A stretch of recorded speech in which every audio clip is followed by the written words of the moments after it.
साईं पूज्य बहिराणा साहिब अॼु जे ज़माने में जीअं थिए थो त तव्हां उनखे कीअं था ॾिसो? वर्तमान में असां ॾिसूं था बहिराणे साहिब जी खूब प्रथा वधी वई आहे, प्रचार प्रसार ॾाढो वधी वियो आहे। पर मूंखे हिकु कमी नज़र थी अचे, असां बहिराणे साहिब जो एतिरो सन्मान करणो खपे पाण ओतिरो सन्मान नथा कयूं। छो त असां ॾिसूं था अॼुकल्ह जिते बहिराणा साहिब निकिरनि था माण्हू जूता चप्पल पाए वेठा आहिनि, मथे ते रुमाल कोन्हे। ऐं बहिराणे साहिब में जंहिंमें भॻवान झूलेलाल जा पंजड़ा थियणा खपनि, लाल साईं जी महिमा ॻाइणी खपे, पर उन्हनि बहिराणे साहिब जे साम्हूं केरु कहिड़ा गाना पियो ॻाए, केरु फिल्मी गाना पियो ॻाए, ईअं न हुजिणो खपे। मां हिन साल जून जे महीने खां हिकु नियम बि ठातो कि जहिड़ी जॻह ते शादियुनि जा बहिराणा हूंदा, पर जेकॾहिं उते असांजे अनुसार प्रोटोकॉल न हूंदो, असांजे अनुसार नियम न हूंदो, उन बहिराणे में असां न वेंदासीं। असां पंहिंजे शेवादारनि खे मोकिलींदासीं। छो त जेको वर्तमान में असां ॾिसूं था शादियुनि जे बहिराणनि ते जेके कपड़ा उटपटांग पाइनि था, जहिड़ी जॻह ते बहिराणे साहिब जी जोत जॻे थी, उन जोत जी लाट में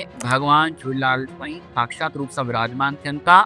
इन जे लाइ असांखे पूरी जो पूरी गरिमा असांखे बहिराणे साहिब जी रखणी खपे। मूंखे हिकु ॾाढी दुख सां ॻाल्हि चवणी थी पए त विच में असां काथे वेठा हुआसीं त पाण में ॿई ॼणा ॻाल्हाइनि पिया, भई फलाणो माण्हू बहिराणे साहिब जा एतिरा पैसा वठंदो आहे, फलाणो माण्हू एतिरा बहिराणे साहिब जा पैसा वठंदो आहे, भई हे पैसा ज्यादा वठे थो, हे पैसा घटि थो वठे। बहिराणे साहिब खे बिकाऊ न ठाहिणो आहे, बल्कि बहिराणे साहिब सां असांखे भॻवान झूलेलाल साईं सां जोड़णो आहे।